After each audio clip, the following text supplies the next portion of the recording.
54 GBA ಪೌರ ಕಾರ್ಮಿಕರಿಗೆ ಒಂದೇ ಡೇಟ್ ಆಫ್ ಬರ್ತ್. ನ್ಯೂಸ್ 18 ವರದಿ ಬೆನ್ನಲ್ಲೇ ಅಧಿಕಾರಿಗಳು ಎಚ್ಚೆತ್ತುಕೊಂಡಿದ್ದಾರೆ.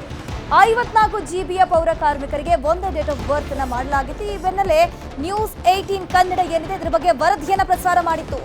ವರದಿಯ ಬೆನ್ನಲ್ಲೇ ಅಧಿಕಾರಿಗಳು ಎಚ್ಚೆತ್ತುಕೊಂಡಿದ್ದಾರೆ. ಸಮಸ್ಯೆ ಬಗೆಹರಿಸ್ತೀವಿ ಅಂತ ಭರವಸೆಯನ್ನ ಕೊಟ್ಟಿದ್ದಾರೆ.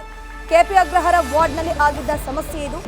ಒಂದೇ ಡೇಟ್ ಆಫ್ ಬರ್ತ್ ನಿಂದ ನೇಮಕಾತಿ ಖಾಯಂಗೆ ತೊಂದರೆ ಉಂಟಾಗಿತ್ತು. ಅಧಿಕಾರಿಗಳ ನಿರ್ಲಕ್ಷ್ಯದಲ್ಲಿ ಎದ್ದು ಕಾಣಿಸ್ತಾ ಇತ್ತು. ಅಧಿಕಾರಿಗಳ ನಿರ್ಲಕ್ಷ್ಯದ ಬಗ್ಗೆ ನ್ಯೂಸ್ 18 ಕನ್ನಡ ವಿಸ್ತೃತವಾಗಿ ವರದಿಯನ್ನು ಪ್ರಸಾರ ಮಾಡಿತ್ತು. ದಾಖಲೆ ಸಮೇತ ಸುದ್ದಿ ಮಾಡಿತ್ತು ನ್ಯೂಸ್ 18 ಕನ್ನಡ. ಸದ್ಯಕ್ಕೆ ತಪ್ಪಾಗಿದೆ ನಮ್ಮಿಂದ ಅಂತ ಪಶ್ಚಿಮ ನಗರ ಪಾಲಿಕೆ ಆಯುಕ್ತ ಹೇಳಿಕೆಯನ್ನ ಕೊಟ್ಟಿದ್ದಾರೆ. ಬದಲಾವಣೆ ಮಾಡಿ ಸಮಸ್ಯೆಯನ್ನ ಇತ್ಯರ್ಥ ಮಾಡ್ತೀವಿ ಅನ್ನುವಂತ ಭರವಸೆಯನ್ನ ಕೊಟ್ಟಿದ್ದಾರೆ ಪಶ್ಚಿಮ ನಗರ ಪಾಲಿಕೆಯ ಆಯುಕ್ತರು.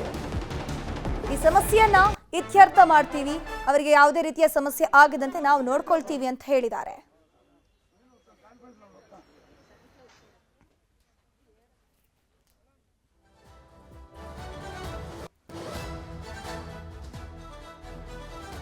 ಪಶ್ಚಿಮ ನಗರ ಪಾಲಿಕೆ ಆಯುಕ್ತರಿಗೆ ಆಶ್ವಾಸನೆ ಕೊಟ್ಟಿದ್ದಾರೆ. ಯಾವುದೆಲ್ಲ ಸಮಸ್ಯೆ ಆಗಿದೆ ನೋಡಿ ಅದರ ಬಗ್ಗೆ ನಾವು ಬಗೆಹರಿಸ್ತೀವಿ. ಪೌರ ಕಾರ್ಮಿಕರಿಗೆ ಯಾವುದೇ ರೀತಿಯ ಅನ್ಯಾಯ ಆಗೋದಕ್ಕೆ ನಾವು ಬಿಡೋದಿಲ್ಲ. ಅದಕ್ಕೆ ಕಾಯಂ ನೇಮಕಾತಿಯನ್ನ ಮಾಡ್ತೀವಿ ಅಂತ ಹೇಳಿದ್ದಾರೆ.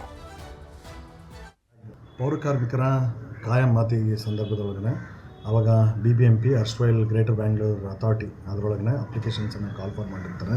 ಅಲ್ಲಿ ಬಂದಿರುವಂಥ ಅರ್ಜಿಗಳನ್ನು ಅಲ್ಲಿ ಡಾಟಾ ಫೀಡ್ ಮಾಡಬೇಕಾದಾಗ ಡ್ರ್ಯಾಗ್ ಅನ್ನೋಂಥ ಒಂದು ಟೆಕ್ನಿಕಲ್ ಗ್ಲಿಚ್ಚಿಂದಾಗಿ ಭಾಳಷ್ಟು ನಿಯರ್ಲಿ ಒಂದು 100 ಜನಗಳ ಒಂದು ಡೇಟ್ ಆಫ್ ಬರ್ತ್ ಏನಾಗಿದೆ ಒಂದೇ ಡೇಟು ಡ್ರ್ಯಾಗ್ ಆಗಿರೋದು ಗಮನಕ್ಕೆ ಬಂದು ಹಿಂದಿನ ಒಂದು BBMP ಇದರೊಳಗಡೆ ರಿಕ್ರೂಟ್ಮೆಂಟ್ ಸೆಲ್ಸ್ ಅಂತ ಏನಿದೆ ಹೆಡ್ ಆಫೀಸಲ್ಲಿರುವಂಥ ರಿಕ್ರೂಟ್ಮೆಂಟ್ ಸೆಲ್ಲಲ್ಲಿ ಆ ರೀತಿ ಡೇಟ್ ಆಫ್ ಬರ್ತ್ ಒಂದೇ ಬಂದಿರೋದು ಗಮನಕ್ಕೆ ಬಂದು ಅಲ್ಲೊಂದು ಕಮಿಟಿ ಮಾಡಿಕೊಂಡು ಏನೋ ಒಂದು ಮ್ಯಾಲಿಫೈಡ್ ಇಂಟೆನ್ಷನ್ಸ್ ಇಲ್ಲ, ಏನೋ ಒಂದು ಕ್ರಿಮಿನಲ್ ಇಂಟೆನ್ಷನ್ ಇಲ್ಲ ಅನ್ನೋದಕ್ಕೆ ಒಂದು ಕಮಿಟಿಯನ್ನು ಮಾಡಿಕೊಂಡು ಆ ಕಮಿಟಿಯ ರಿಪೋರ್ಟ್ ಆಧಾರದ ಮೇಲೆ ಏನು ದಾಖಲೆಗಳನ್ನ ಕೊಟ್ಟಿದ್ರು ಅದೇ ಆಧಾರದ ಮೇಲೆ ಡೇಟ್ ಆಫ್ ಬರ್ತನ್ನು ಬದಲಾವಣೆ ಮಾಡೋದಕ್ಕೆ ಮುಖ್ಯ ಆಯುಕ್ತರು ಗ್ರೇಟರ್ ಬ್ಯಾಂಗ್ಳೂರ್ ಅಥಾರಿಟಿಯವರು ನಿನ್ನೆ ಅನುಮತಿ ಕೊಟ್ಟಿದ್ದಾರೆ ಅಂತ ನನಗೆ GBA ಹೆಡ್ ಆಫೀಸಿಂದ ನನಗೆ ಮಾಹಿತಿ ಸಿಕ್ಕಿದೆ.